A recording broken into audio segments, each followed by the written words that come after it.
ॐ सहनाववतु सहनौ भुनक्तु सह वीर्यं करवावहै तेजस्विनावधीतमस्तु मा विद्विषावहै। ॐ शांति शांति शांति। प्रथमावृत्ति की 97वीं कक्षा।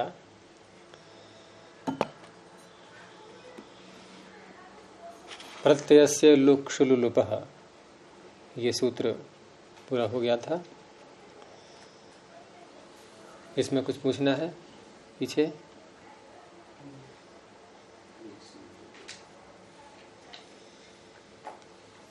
तो जिस सूत्र के द्वारा और पीछे भी एक आ चुका था अदर्शनम लोपः, इन दोनों सूत्रों के द्वारा चार प्रकार से चार संज्ञाओं को कह करके, और इन दोनों सूत्रों ने बताया कि इन चार संज्ञाओं का जो अर्थ होगा, जो संजी होगा, वो क्या है? अदर्शन, न दिखाई देना, हट जाना। तो जब कोई वस्तु हट जाती है, दिखाई नहीं देती है, उसका अभाव हो जाता है, वर्तमान में उसकी स्थिति है ही नहीं, तो फिर उसकी उपस्थिति को मान करके कोई कार्य संभव हो नहीं सकता। तो ऐसी अवस्था न आ जाए, अर्थात उसके न रहने पर भी हम कुछ कर पाएं, इस व्यवस्था को बनाने के लिए अगला सूत्र आ रहा है। और साथ में हम ये भी कहते हैं कि व्याकरण के सूत्र ये लोक से भिन्न नहीं है। तो इसका अर्थ है कि लोक में भी ऐसा होता है फिर, और होता है ऐसा।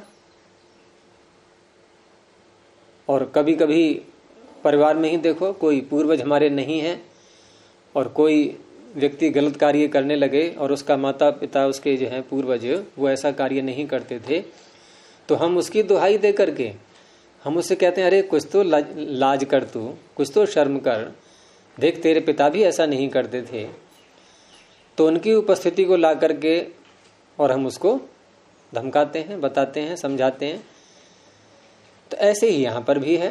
वर्तमान में पेंशन होगा, अगर पति ना रहे तो पत्नी को मिलेगी, तो उसकी उपस्थिति मान करके हाँ, वहाँ स्पष्ट ही जो उसको माना जा रहा है। तो हम जो नहीं है उनके नाम का भी प्रयोग करके और कार्य करते हैं। ऐसा होता है, पत्नी अपने नाम की पेंशन हमारे आश्रम में है, पत्नी अपने नाम, वो भी मास्टर नहीं है, उनके पति जो लेक्चरर थे, तो कहले मुझे अपनी नौकरी घाटा होगी, क्योंकि उनकी महंगाई वेतन भत्ता नहीं मिलती, क्योंकि मुझे भी मिलती है महंगाई भत्ता, तो उनकी मूल वेतन का आधा तो मुझे मिलता है, और मुझे, मैं लेक्चरर नहीं, मैं मास्टर नहीं होती तब मुझे ज्यादा मिलता, उनका महंगाई भत्ता और मिलता तो ज्यादा बनता है, मेरे वाला कम बनता है। मैं प्राइमरी से रिटायर्ड हुई थी, तो लेकिन वो महंगाई भत्ता नहीं देती सरकार, बोले 2 बार तुमको नहीं देंगे, तुम्हारा महंगाई भत्ता तुमको अपना मिलेगा, पति के मूल वेतन का आधा मिलेगा।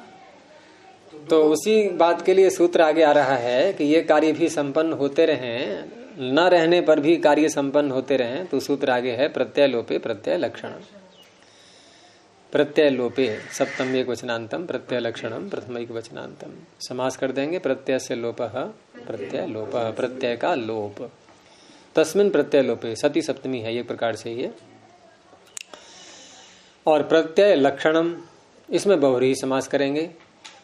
प्रत्ययः लक्षणम यस्य, प्रत्यय है लक्षण जिसका, लक्षण का तात्पर्य भाई निमित्त, चिन्ह, कारण। तो किसका बनेगा ये विशेषण? तो सूत्र में कोई शब्द नहीं है ऐसा, तो ये कार्य की दृष्टि से है, क्योंकि हम किसी को मान करके कोई कार्य ही तो करते हैं। तो ऐसा कार्य जो किसी प्रत्यय के होने पर हो, उस कार्य को कहेंगे प्रत्यय लक्षण। प्रत्यय लक्षणम यस्य, प्रत्यय है लक्षण जिसका, यस्य कार्यस्य, इसका अध्ययन कर लेंगे अपनी ओर से, तत्कार्यम प्रत्यय लक्षणम, वह कार्य प्रत्यय लक्षण होता है, अर्थात वह कार्य हो जाएगा, क्योंकि प्रत्यय लक्षण शब्द बोल रहा है अब कार्य को। तो अब यदि हम सूत्र का अर्थ करें तो प्रत्यय का लोप हो जाने पर उस प्रत्यय को मान करके होने वाला कार्य, उस कार्य को ही कहा गया यहां प्रत्यय लक्षण शब्द से, वो कार्य हो जाएगा। छूट दे दी गई। अभाव हो जाने पर भी कोई समस्या नहीं है, उसकी उपस्थिति मानते रहेंगे, लेकिन उपस्थिति यहां उस रूप में नहीं मानेंगे कि उसको हम लिखें भी, केवल अप्रत्यक्ष उपस्थिति। जैसे आजकल बोल देते हैं ना कि सूक्ष्म उपस्थिति, कोई व्यक्ति नहीं है सभा में तो सूक्ष्म उपस्थिति मानते हुए उनकी ऐसे ऐसे कार्य आगे बढ़ा रहे हैं। और खास करके ये पराणक्रम खूब चलता है, कोई नहीं है उनका गुरु, उसकी उपस्थिति मान ली। ये तो दीक्षा भी सूक्ष्म उपस्थिति में, हाँ दीक्षा भी होने लगी अब तो। ये जो गायत्री परिवार वाले, वो ये गुरु नहीं देता इनका, पांडे नहीं माना जाता। अभी भी आज की भी जो दीक्षा उनकी होती है तो वो गुरु जी की, तो गुरु वही बने फिर उनके, जबकि है नहीं वो, फिर बन रहे हैं। तो इस तरह से प्रत्यय से लोपे, प्रत्यय का लोप हो जाने पर भी प्रत्यय से लोपे सति प्रत्यय लक्षणम अर्थात प्रत्यय निमित्तम कार्यम भवति, प्रत्यय का निमित्त जो है कार्य, प्रत्यय हेतु कार्य वो होता रहेगा। उदाहरण है इसके अग्निचित, सोमसुत और अधोक, 3 उदाहरण दिए हैं इसमें। तो पहला उदाहरण है अग्निचित। अग्निचित शब्द का अर्थ क्या होगा? अग्नि का चयन, क्या करने वाला नहीं, ये बहुरी समास है। अग्नि का, बहुरी कह रहा हूं, भूतकाल में है ये। अग्नि का चयन कर लिया है, किया गया नहीं, जिसने कर लिया है वह मनुष्य व्यक्ति। अग्नि का चयन जिसने किया है, तो याग की दृष्टि से है ये कि अग्नि का चयन जिसने कर लिया है। सोम का श्रवण कर लिया है जिसने। हाँ, तो कुछ प्रत्यय भूते के अधिकार मिलेंगे आपको। ये भूते सूत्र जहां आएगा 3रे अध्याय में, तो भूते का अधिकार चलता है आगे, भूतकाल में होने वाले प्रत्यय, तो वहीं आपको ये इस प्रकार के सूत्र मिलेंगे। तो जिसने अग्नि का चयन किया है वो अग्निचित है। और विग्रह कैसे करेंगे फिर इसका? अग्नि का चयन किया, इसको कैसे बोलेंगे संस्कृत में? अग्नि का चयन किया। अग्निम चितवान, अग्निम चितवान, ठीक है, या अचिनुत कह दो, उसमें कोई बात नहीं है। अग्निम चितवान, तो अग्नि में कौन सी भक्ति आई? द्वितीया, तो ऐसे ही रखेंगे। अग्नि अम और चितवान की धातु ले लो, ची के आगे भी लाएंगे क्या स्वादि प्रत्यय? क्यों? ये क्या उत्तर हुआ? स्वादि की जरूरत नहीं है, सूत्र में ऐसे उत्तर, व्याकरण में ये उत्तर कभी नहीं होता है, क्या जरूरत है? आपको बताना पड़ेगा कि या तो ये कहो कि ये सूत्र लग रहा था लेकिन इस कारण से नहीं लग पाया, या ये कहो कि कोई सूत्र ही नहीं है। जरूरत है नहीं, तो ची के आगे सु प्रत्यय या सु औजा आदि लाने का सूत्र कौन सा है? तो फिर ये कहो ना कि कोई सूत्र ही नहीं है। अरे प्रत्यय आते हैं प्रातिपदिक से, ञंत, आबंत और प्रातिपदिक। गलत शब्द क्यों बोल रहे हो? ञा प्रातिपदिकात, ञंत, आबंत और प्रातिपदिक, इनसे स्वाद्योत्पत्ति होती है। अब ची क्या है? ये धातु, और धातु प्रातिपदिक होती नहीं। अर्थवत अधातु अप्रत्यय, अधातु और अप्रत्यय, धातु और प्रत्यय के अतिरिक्त जो शब्द होते हैं अर्थवान, उनका नाम होता है धातु, प्रातिपदिक। और यदि प्रत्ययों में से कुछ लेना भी है तो कृदंत और तद्धितांत, यानी अकेला प्रत्यय नहीं, अकेले प्रत्यय का नाम, अकेले धातु का नाम कहीं भी प्रातिपदिक नहीं हो सकता। थोड़ी छूट दे गई कि अगर आपको प्रत्यय का नाम प्रातिपदिक रखना भी है तो प्रत्यय का नाम नहीं, प्रत्यांत का तो नाम कर सकते हो आप प्रातिपदिक, अर्थात प्रत्यय के साथ साथ आपको मूल शब्द भी लेना पड़ेगा। भाई बच्चा छोटा बाजार जाने को कह रहा है तो उसको अधिकार नहीं देते माता पिता, हाँ एक छूट देते हैं, अगर तुझे जाना है तो हमें साथ लेके चल, ठीक है ना। अगर प्रत्यय का नाम प्रातिपदिक रखना है तो कैसे रखेंगे, उसके साथ में मूल शब्द को लेकर के, उसका सूत्र है कृत तद्धित समासाष्ट। लेकिन धातु आई क्या इसमें, प्रत्यय को तो थोड़ी छूट दे भी दी गई, धातु को भी छूट दी गई है कहीं, धातु के लिए भी कोई सूत्र है क्या ऐसा कि अकेले धातु का नाम तो नहीं होगा, हैं? इसी में छिपा हुआ है, इसी में छिपा हुआ है। देखो प्रत्यय की छूट जहां दी गई है वहां दो प्रकार के प्रत्यय लिए हैं, कृत और तद्धित। कृदंत नहीं, अब प्रत्यय बोल रहा हूं केवल मैं, कृत और तद्धित, अर्थात इन प्रत्ययों का यदि नाम प्रातिपदिक रखना है तो साथ में इनके जो मूल प्रकृति है उसको भी जोड़ना पड़ेगा। अब मूल प्रकृति यहां दो प्रकार की हैं, तद्धित की मूल प्रकृति है प्रातिपदिक, और कृत प्रत्यय जिससे लाएंगे उसकी मूल प्रकृति है धातु। तो धातु आ तो गई। अब हम इसको यूं कह सकते हैं कि अकेले धातु का नाम तो प्रातिपदिक नहीं होगा, लेकिन यदि प्रत्यय साथ में आ जाए तो एक दूसरे के दोनों सहयोगी बन गए। अकेले प्रत्यय का नाम भी प्रातिपदिक नहीं, अकेले धातु का नाम भी प्रातिपदिक नहीं, और दोनों जुड़ जाए यदि तो हो सकता है प्रातिपदिक।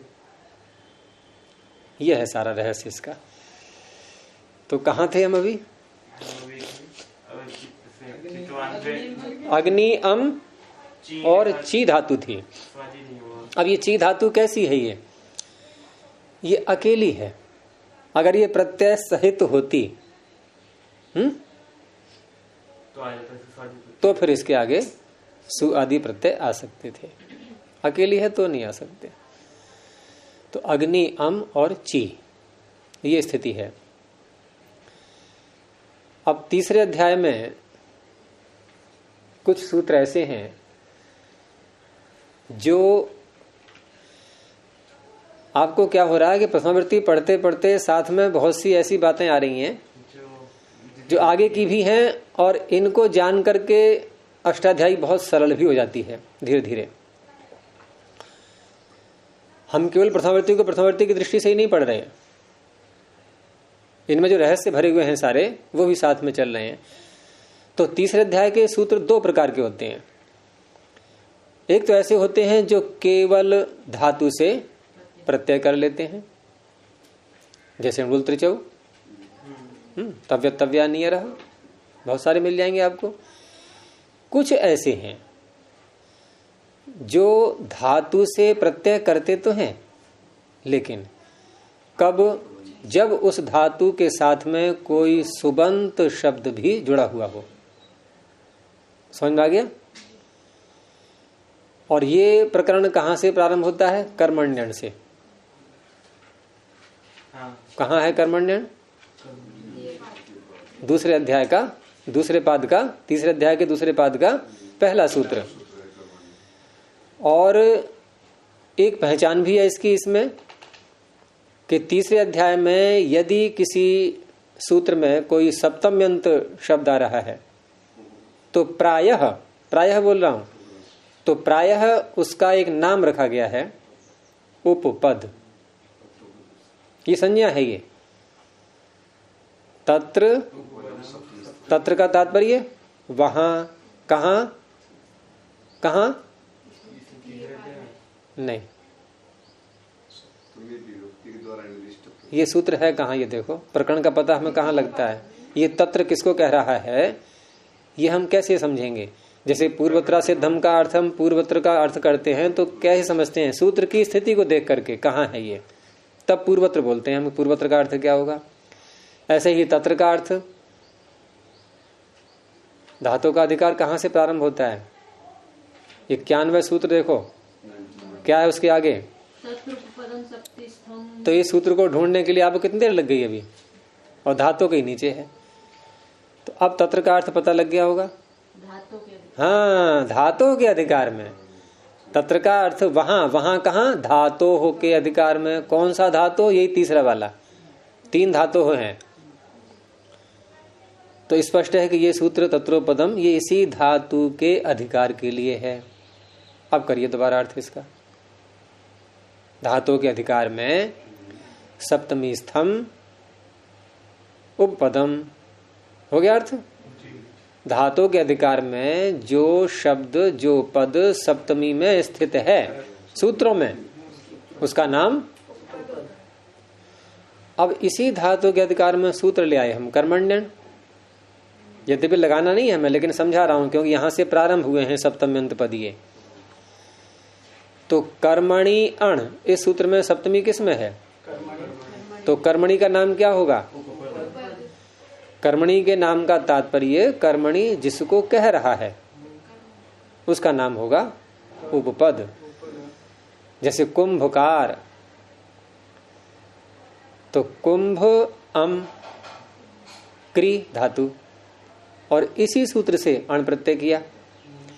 ये सूत्र कब कर पाया अण? इसने कहा कि कर्म उपपद रहते हुए किसी भी धातु से अण प्रत्यय हो जाएगा, और कर्म का तात्पर्य द्वितीय व्यक्ति। तो कुंभ अम और क्री अण। अब क्री से अण कर पाया ये, और कुंभ अम को हटा दें हम तो ये सूत्र नहीं काम कर पाएगा। यानी केवल धातु मात्र से ये सूत्र प्रत्यय नहीं करते, है ना। किसी अंधे को निमंत्रण देते हैं तो क्या होता है? एक साथ में हो रहेगा। एक तो आएगा नहीं, एक साथ ले।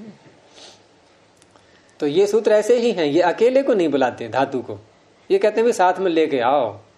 कि किसको लेके आए? कि किसी भी सुबंत को ले आओ बस। अब किसी भी सुबंत को अलग अलग सूत्रों की शर्तें हैं ये, कि किसी को द्वितीय वाला सुबंत चाहिए, किसी को तृतीय वाला चाहिए, किसी को चतुर्थी वाला चाहिए, कोई ना कोई चाहिए। ये धातु अधिकार किस ढंग से जोड़े अपना गुरु जी सूत्र में? धातु के अधिकार में ये कर्मण्य नहीं, तत्र से, हाँ तत्र तो ठीक है, तत्र से अपने धातु के लाए वहां पर। हाँ, धातु के आगे तो है सूत्र ये। कर्मणि जैसे कर्मण्य है ना, तो धातु यहाँ धातु कैसे इस सूत्र में धातु के कैसे जोड़ दिया? धातु का अधिकार चल रहा है, धातु के अधिकार में है कर्मण्य। स्वदेशी फल शून्यते सति, अपने स्थान में कुछ देगा नहीं। कौन? ये अधिकार। अधिकार होता है ना अपने स्थान। हाँ, तो अपने स्थान में कहाँ दे रहा है वो? धातु स्वतंत्र सूत्र कहाँ है? ये तत्व के साथ आपने धातु अधिकार जोड़ दिया, ये कैसे आपने? इसलिए उसके आगे है वो। हाँ जी, धातु के आगे है तत्रोपदम। धातु के अगला सूत्र है तत्र उपपदम, यानी इस धातु के अधिकार में वहां धातु का अधिकार जहां तक जाएगा वहां जो सप्तम्यंत शब्द आएंगे उनकी उपपद संज्ञा होगी। तो कुंभ शब्द की यहां पर उपपद संज्ञा हो गई, और उपपद संज्ञा होने के बाद ही हम समास कर पाते हैं, क्योंकि समास करने वाला सूत्र है उपपदम अतिंग। धातु से पहले उसके साथ धातु से जरूर जुड़ा गया। धातु के पहले पूर्व में जब पद रहेगा उसको तो उपपद कर दिया। उसको पद नहीं किया। क्या? सप्तम्यंत पद जिसको कह रहा है उसका नाम उपपद है। धातु से पहले क्या है क्या नहीं उसको छोड़ो आप। सप्तम्यंत पद जिसको कह रहा है उसका नाम उपपद। तो यहां तक बात समझ में आ गई अब जी? कि तीसरे अध्याय के सूत्र 2 प्रकार के हो गए अब, कि एक तो उपपद रहने पर धातु से प्रत्यय करते हैं, एक केवल धातु से प्रत्यय करते हैं। ठीक है। अब हमारा जो आज का उदाहरण बनेगा, ये ऐसा सूत्र लाएंगे हम जो अकेले धातु से प्रत्यय नहीं करता, इसलिए मैंने सारी भूमिका बनाई थी ये। तो यहां जैसे हम चौथे पांचवें अध्याय का विग्रह करते हैं कि उपगो अपत्यम औपगवः कि उपगु ngस, ऐसे करके बोलते हैं नहीं, वही शैली इन सूत्रों के साथ भी होती है जो सूत्र उपपद रहते हुए प्रत्यय करते हैं धातु से। इसलिए हमने यहां भी विग्रह किया ऐसे ही कि अग्निम चितवान, अग्नि अम और ची प्रत्यय भी लाएंगे। वही शैली तो है कि उपगु ngस प्रत्यय भी लाएंगे, तो वही शैली यहां होती है। और जहां केवल धातु से करना होता है, जैसे बोल त्रिचौ बनाना है मैं पाचक, तो वहां क्या कोई विग्रह करते हैं? करना भी हो तो आप कर सकते हैं वैसे कि कर्तरी कृत से कर्ता में होता है तो पचती इति पाचक ऐसे बोल देते हैं। लेकिन पचती इति पाचक बोलने पर भी सीधे धातु पच आएगी, अब कोई सुबंत पद साथ में नहीं है। अब ये है प्रत्यय लाएंगे, ये किस ढंग से आपने वो हाव किया, इसलिए विग्रह ऐसा किया है। अग्निम चितवान ऐसे विग्रह किया है। यानी अग्नि में व्यक्ति लाए हम पहले, वो व्यक्ति आपको दिखानी पड़ेगी। अब अग्नि अम, बस आगे ची धातु है, प्रत्यय भी ढूंढना है हमें। इस अर्थ को कहने वाला प्रत्यय चयन किया, इस अर्थ को कहने वाला प्रत्यय अभी ढूंढना है हमें। तो यहां तक आ गए, अग्नि अम और धातु है चीय। अब धातु के अधिकार में चले और सूत्र, हाँ भूते का अधिकार और ले लिया, मिल गया आपको? उसी में पढ़ो आगे, भूते के अधिकार में यानी उसी के आगे आ गया सीधे, ये तो भूते के आगे ही आ गया। तो भूते के आगे सूत्र आ गया अग्नौ चेह। अब एक चीज और देखनी यहां पर कि इसमें सूत्र में प्रत्यय नहीं है, तो प्रत्यय आपको पीछे से लाना होगा। तो जहां ये अग्नौ चेह सूत्र आ रहा है, नहीं भूते के एकदम आगे थोड़े, ये भूते के इधर, ये 91 संख्या पर है। हाँ वो इतना कहूँ, भूते तो करणे यज है, तीसरे कॉलम का पहला सूत्र। तो यहाँ जो पीछे प्रत्यय आ रहे हैं, इन अग्नौ चेह में कौन से प्रत्यय की अनुवृत्ति आ रही है? वो प्रत्यय आ रहा है 87 संख्या से, ब्रह्म भ्रूण वृत्तेषु क्विप, यहां से क्विप प्रत्यय आ रहा है। अब अग्नौ चेह का अर्थ क्या बनेगा? देखो अग्नौ चेह में कौन कौन सी व्यक्तियां हैं? सप्तमी और पंचमी। और अब उसी सूत्र को ध्यान में फिर रख लो। अब तत्र उपपदम सप्तमी स्थम, आप धातु के अधिकार में प्रवेश कर चुके हैं, तो ये सूत्र आपको ध्यान रखना पड़ेगा सदा, तत्रोपदम सूत्र, क्योंकि ये कह रहा है कि धातु के अधिकार में जा रहे हैं आप, कि हाँ जा रहे हैं। तो ये सूत्र सावधान कर रहा है कि धातु के अधिकार में आप जब जाएंगे तो वहां जिन सूत्रों को आप लगाएंगे उठाएंगे, उन सूत्रों में यदि कोई सप्तम्यंत पद है तो उसका नाम उपपद रखते जाना। यहां मिल गया हमें सप्तम्यंत पद, कौन सा? अग्नौ। अब एक चीज और साथ में आ रही है इसके कि उपपद नाम तो रख दिया, परंतु अग्नि में विभक्ति कौन सी आएगी? अग्नि शब्द में प्रथमा लाएंगे अग्नि सु, अग्नि अम, अग्नि टा, अग्नि गे, कौन सी लाएंगे? नहीं, ऐसे नहीं। तो वहां फिर एक और अनुवृत्ति साथ में चलती है। तो यहां पीछे से अधिकार आ रहा है कर्मणि, अण से कर्मणि का। अब कर्मणि को आप जोड़ेंगे अग्नौ के साथ में, कर्मणि को जोड़ेंगे अग्नौ के साथ में, हैं? हाँ नहीं, सूत्र में तो अग्नौ सप्तमी है ही, लेकिन वो उपपद जो होगा वो कौन से सुप को लेकर के आएगा? अग्नि शब्द में कौन सी व्यक्ति लाएंगे हम विग्रह करते समय? अग्निम चितवान कहेंगे या अग्निना चितवान कहेंगे या अग्नि ही चितवान कहेंगे प्रथमा, या अग्नये चितवान कहेंगे, तो वो कर्म ही बनेगा। अब सूत्र का अर्थ क्या बनेगा कि अग्नौ कर्मणि उपपदे चीय धातो हो भूते क्विप प्रत्यय होती। ये हो गया पूरा अर्थ। अब ये स्पष्ट हो गया कि अग्नि कर्म ही होना चाहिए। कहीं कहीं करण आएगा, कहीं संप्रदान आएगा, कहीं कोई आएगा, ये कर्मणि का अधिकार चल रहा है कर्मण्यन से। तो इस सूत्र से अग्नौचेह से अग्नि कर्म उपपद रहते हुए चेय धातु से वे प्रत्यय हो गया। अब क्या स्थिति बनी बोलो? अग्निसु, अग्निसु बोल रही है, अग्नि अम ची क्विप। अब अगला कार्य क्या होगा? कृततिंग से क्विप का नाम कृत, कृत तद्ध समासाश से प्रातिपदिक, सुपो धातु प्रातिपदिक। ये तो एक पूरा समूह याद हो गया होगा ना। अब भाई चौथे पांचवें अध्याय का प्रत्यय लगाते हैं तब भी कृत समासाश, समास करते हैं कोई तब भी उसको लगाएंगे। तीसरे अध्याय का प्रत्यय इस प्रकार से लाते हैं उपपद रहते हुए तब भी उसको लगाएंगे। ये पहली बार लगाया ना हैं? तीसरे अध्याय में। हाँ, तो प्रातिपदिक संज्ञा करके सुप को हटा देंगे। क्या रह गया?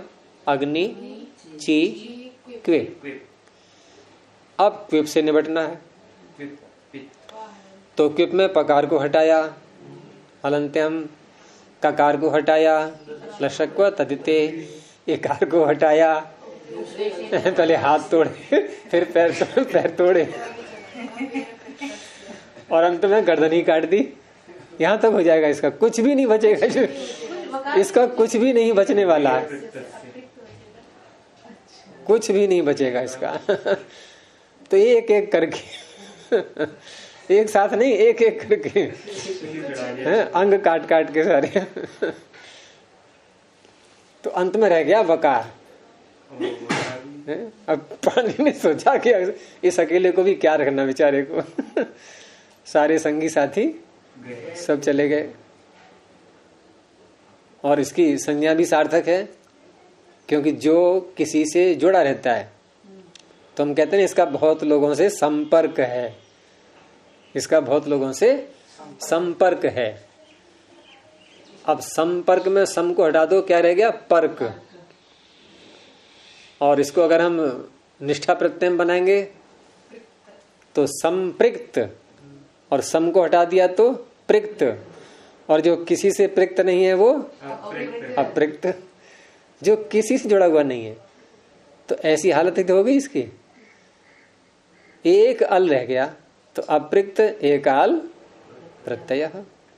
ऐसा प्रत्यय जो एक अल मात्र रह जाए उसका नाम होता है अपृक्त। ये इसकी हर जगह ही ऐसी हालत हो जाएगी। देखो, क्विप है, क्विन है, विन है, विट है, विनी है, विन नहीं। तो ये सारे प्रत्यय ऐसे ही हैं, इनमें से कुछ भी नहीं बचता। इसीलिए इसको बोलते हैं सर्वापहारी लोप प्रत्यय। सर्वापहारी, सब कुछ जिसका छिन जाए, ऐसा प्रत्यय है ये। तो आपने प्रत्यय अब तक देखे हैं भाई, कुछ ना कुछ तो बचता ही है उसका। इनका तो कुछ भी नहीं बचता। तो फिर ये प्रत्यय लक्षण से काम होता है नहीं, वो तो और जगह भी लगेगा, यहाँ भी लगेगा। तो अग्नि ची इतना रह गया बस। यानी कि यहाँ वकारों किससे हटाएंगे? फिर अपृक्त संज्ञा करके वे अपृक्तस्य, वेर अपृक्तस्य। और वो ये भी नहीं कहता है कि आगे ये परे हो वो परे हो, चाहे परे हो या न हो। यदि अपृक्त रह गया वकार, उसको हटा देगा वो। सूत्र में है वे अपृक्तस्य, तो वी का षष्ठी में वे है, और लोप कर रहे हैं हम वकार का। और सूत्र में पद क्या है? वी, यानी वी का लोप। तो वी क्यों कहा वहां पर? अर्थात जहां जहां वी आता है उस अपृक्त का लोप करता है ये, सारे अपृक्तों का नहीं। सारे अपृक्तों का लोप नहीं करता, केवल वकार भी नहीं, वी का वकार जब बचेगा तब। अच्छा, वी का वे हुआ। हाँ, वी का वकार जब बचेगा उसका लोप करता है।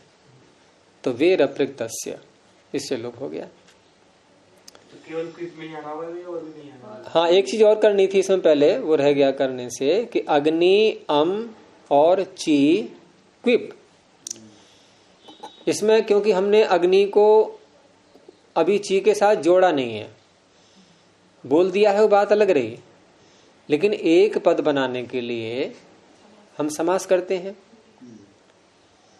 तो अग्नि अम ची क्विप, यहां इनका समास करेंगे पहले, और समास करने का सूत्र उपपदम अतिंग, दूसरे अध्याय में उपपदम अतिंग, उपपद का अतिंगंत के साथ समास होता है। जो तिंगंत नहीं है, तो ची धातु यहां आई है लेकिन तिंगंत नहीं है ये, क्योंकि इसके आगे क्विप प्रत्यय है, तिप्तसी नहीं है। अतिंगंत के साथ उपपदम समस्यते, उपपद का समास हो जाता है। और उपपद संज्ञा कर ही ली थी, तत्रोपदम सप्तमी स्थम।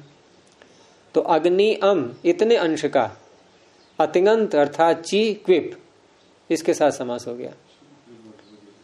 अब समास होने से एक पद बन जाएगा, उधर प्रातिपदिक संज्ञा भी हो गई और अम हट गया, इस तरह से। तो अब यहां पर रह गया अग्नि और ची, ठीक है, और समास होकर एक पद बनी गया है अब ये। तो अग्नि ची इस अवस्था में जो क्विप आगे था वो तो पूरा समाप्त हो गया, लेकिन उस क्विप को मान करके होने वाले कार्य अब उन्हें करना है। तो एक सूत्र छठे अध्याय में आता है, पहले पाद में ही, ह्रस्वस्य पिति कृति तुक। क्या कहता है ये?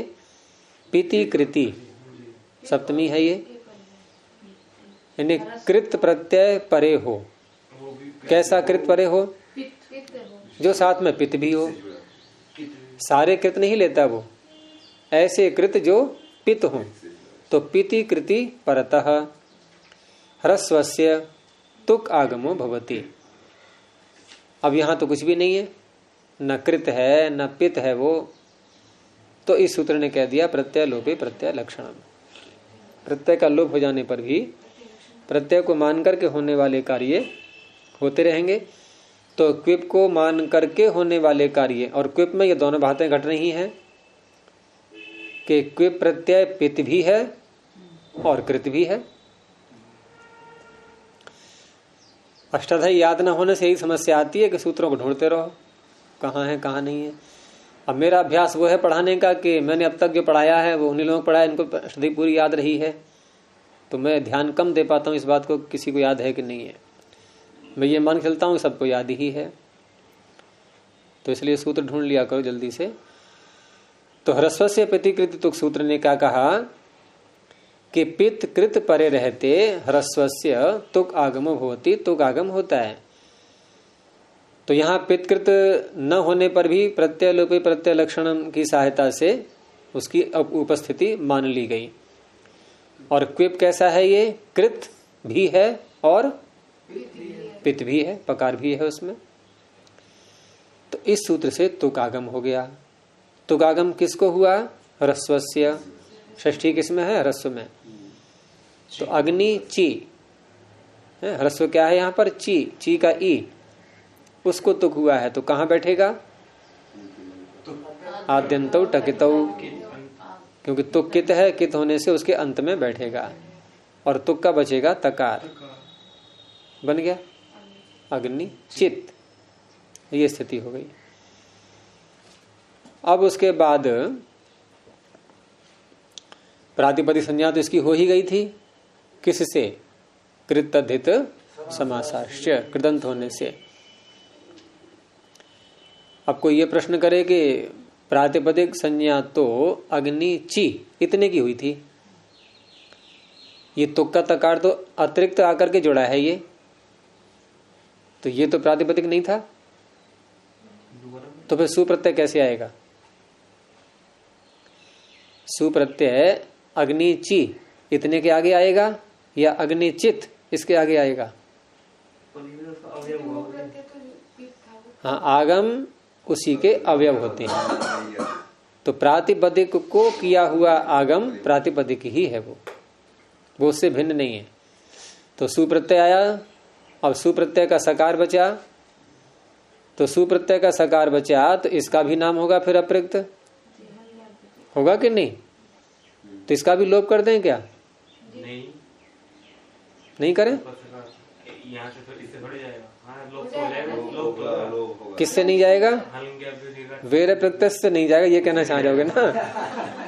हाँ तो ठीक है कि वेर प्रत्यय से तो वी, उसमें तो कही दिया है वी, यानी वी का वकार, लेकिन अप्रक्त नाम इसका भी है और परिणाम इसका भी वही होना है जो वकार का हुआ था। तो हल न्याभ्य, हलंत से उत्तर, न्यंत से उत्तर, आबंत से उत्तर, 3 प्रकार के शब्द हैं।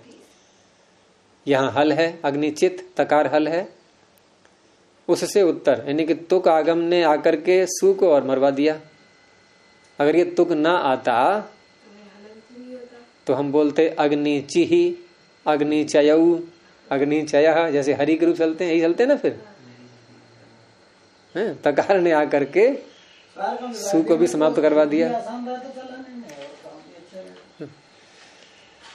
तो हल न्याभ्यो, हल से उत्तर सु ती सी, ये 3 प्रकार के अप्रक्तों को लेता है। या तो सु का अप्रक्त हो, या ती का अप्रक्त यानी तिप्त सी का ती, या सी सिप्तस्थ सिप का सी, इनका अप्रक्त हो, इनका लोप करता है ये। तो सु के अप्रक्त का लोप हो गया, रह गया अग्निचित। सु आया था, चला भी गया, जो भी अकेला हो गया। हाँ। तो अर्थ बन गया। अब ये प्रथमा का एक क्वेश्चन हो गया। रूप चलाएंगे तो अग्निचित, अग्निचितौ, अग्निचितः, इस तरह से रूप चल जाते हैं इसके। अच्छा, अग्निचित, अग्निचितौ, अग्निचितः, तो जैसे हमने कहा अग्निचितौ,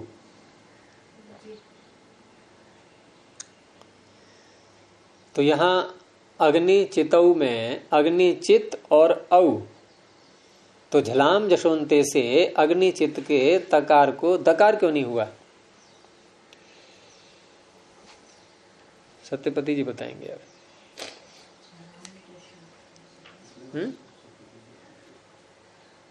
क्यों नहीं हुआ? हैं? अंत में थोड़ी हो।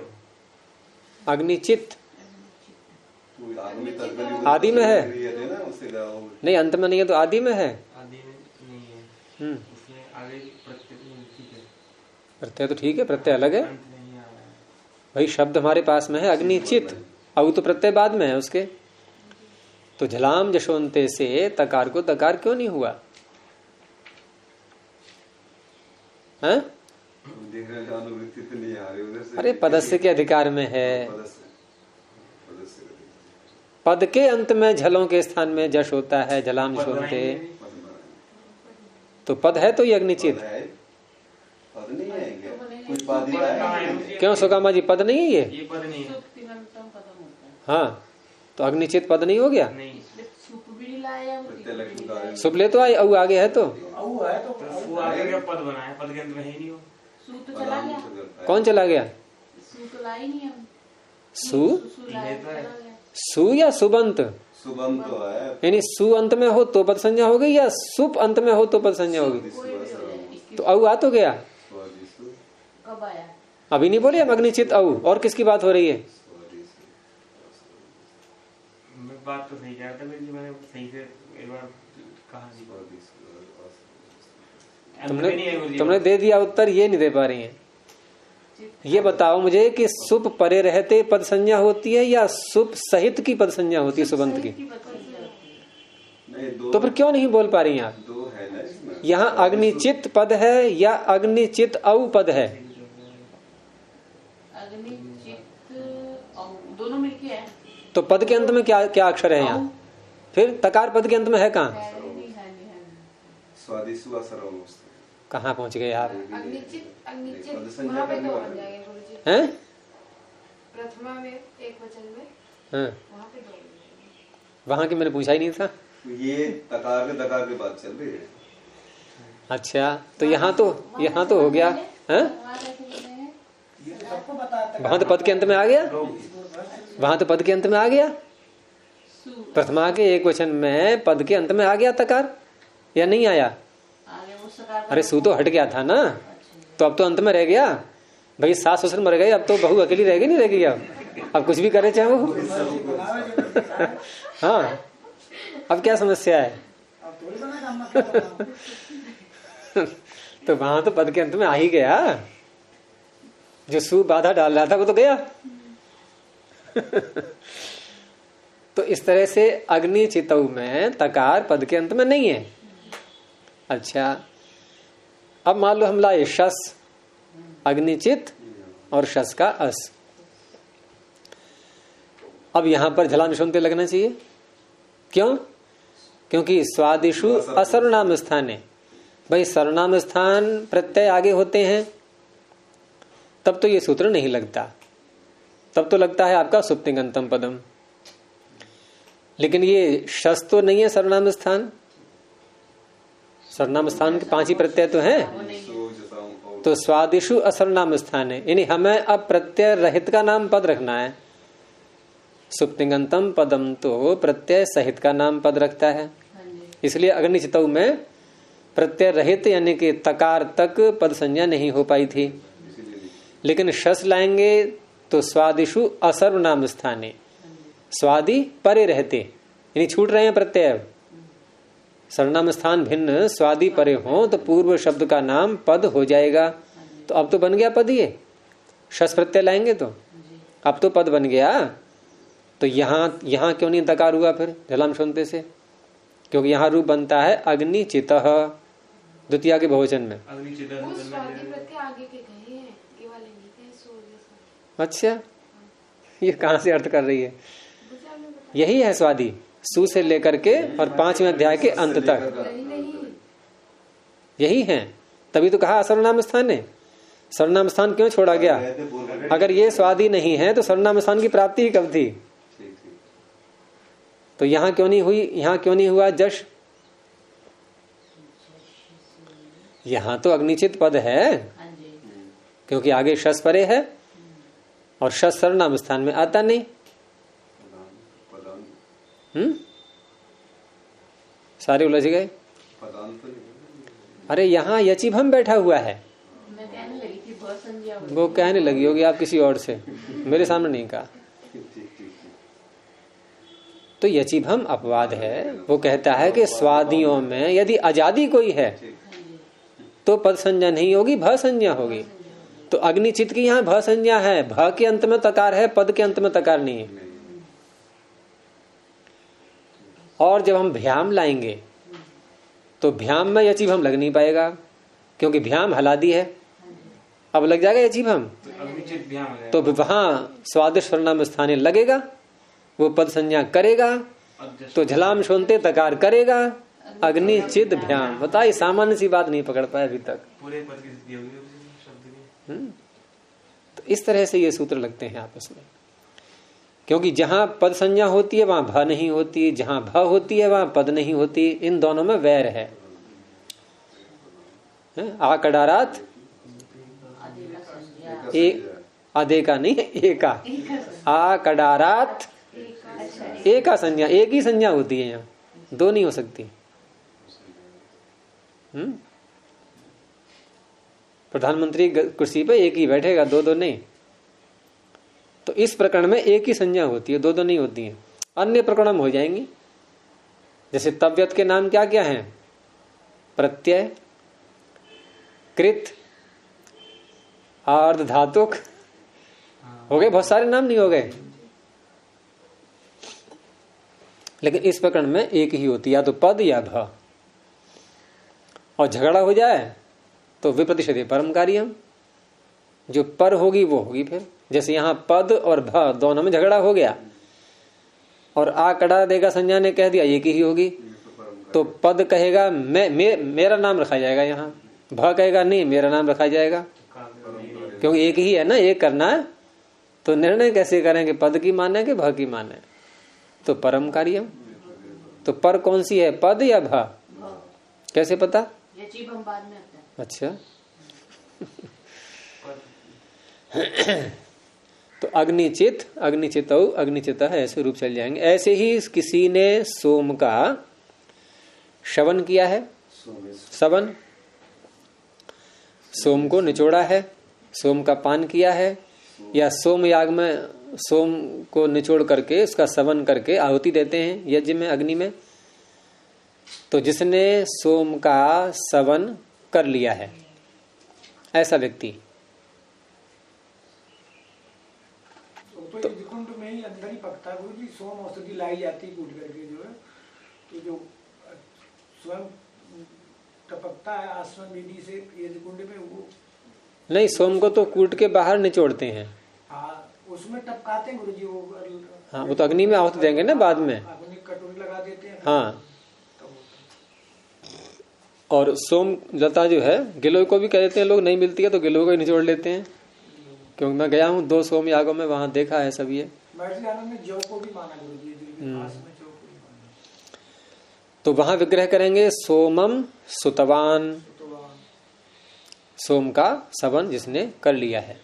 तो सोम अम और धातु है स्वयं अभिशवे, शु धात्वादेह सहसह सु, तो सोम अम सु। अब यहां भी सूत्र वही है। अग्नौ चेह से पहले क्या है सूत्र? यानी कि दूसरे कॉलम का सबसे अंतिम सूत्र सोमे सुयः। तो यहां भी सप्तमी है, तत्रोपदम सप्तमी स्थम, यानी सोम उपपद रहते हुए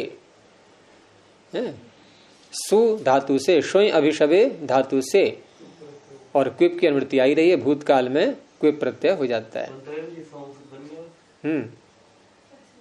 तो सोम अम और सु क्विप, उसके बाद उपद मतिंग से समास कर देंगे, प्रातिपदिक संज्ञा, और सुप का लुक हो जाएगा सोम सु, और क्विप, क्विप का पूरे का लोप हो गया, और उसके बाद प्रत्यय लक्षण मान करके तुक आगम हो जाएगा, सोमसुत, सु आएगा, हल्का दिभ्यो से लोप हो जाएगा सोमसुत।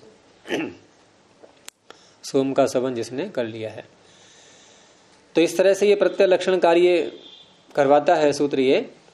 और आगे इसका और भी उदाहरण आएगा, अधोक, इसको कल देखेंगे। अब अभी समय पूरा हो गया। चलिए, प्रणव ध्वनि। ओ